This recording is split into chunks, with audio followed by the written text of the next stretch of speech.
Hello everyone, আসসালামু আলাইকুম। Welcome back to my channel. আজকে একদম ঝটপট একটা রেসিপি নিয়ে হাজির হয়ে গেলাম। ফার্স্ট অফ অল প্যানে 1 টেবিল চামচ পরিমাণ ঘি দিয়ে দিলাম। তারপর এখানে 1 কাপ পরিমাণ বেসন অ্যাড করে দিয়েছি। ঘিয়ের সাথে বেসনটা খুব ভালোভাবে মিক্স করে ভেজে নিতে হবে। দেন আমি এর সাথে কালারের জন্য অ্যাড করে দেবো হচ্ছে ফুড কালার। এখানে আমি শুকনো জর্দা রঙটা নিয়েছি, তোমরা যে কোনো কালার অ্যাড করে নিতে পারো। দেখতেই পাচ্ছ বেসনটা কিন্তু খুব ভালোভাবে ভাজা হয়ে গিয়েছে। আমি এটাকে 5 মিনিট ভেজে নিয়েছি।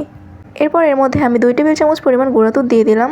আবার খুব ভালোভাবে এগুলোকে মিক্স করে নিতে হবে। দেন এর মধ্যে 1 কাপ পরিমাণ লিকুইড দুধ এবং 1 কাপ পরিমাণ পানি অ্যাড করে দিলাম। 1/3 কাপ পরিমাণ চিনি অ্যাড করে দিয়েছি। আবার সবগুলোকে খুব ভালোভাবে বেক করে নিতে হবে যাতে করে প্যানের গা ছেড়ে দেয়। 4 থেকে 5 মিনিট এভাবে রান্না করে নিয়েছিলাম। এরপর একটা বলে এটাকে সেট করে নিয়েছি। ঠান্ডা হয়ে যাওয়ার পর কিন্তু এটা খুব পারফেক্টভাবে সেট হয়ে গিয়েছে। দেখতে পাচ্ছ কতটা পারফেক্টলি এটা সেট হয়ে গিয়েছে। এবার এটাকে নিজেদের পছন্দ মতো শেপ অনুযায়ী তোমরা কেটে নিতে পারো। আমি এখানে এভাবে একটু চতুর্কোণা করে কেটে নিয়েছি। ঘরে থাকা মাত্র 1 কাপ বেসন দিয়ে আর অল্প একটু চিনি এবং অল্প একটু দুধ দিয়ে কিন্তু তোমরা তৈরি করে নিতে পারবে এরকম সন্দেশ। দেখা হবে নতুন কোনো ভিডিওতে। তোমরা সবাই ভালো থেকো, সুস্থ থেকো। আল্লাহ হাফেজ।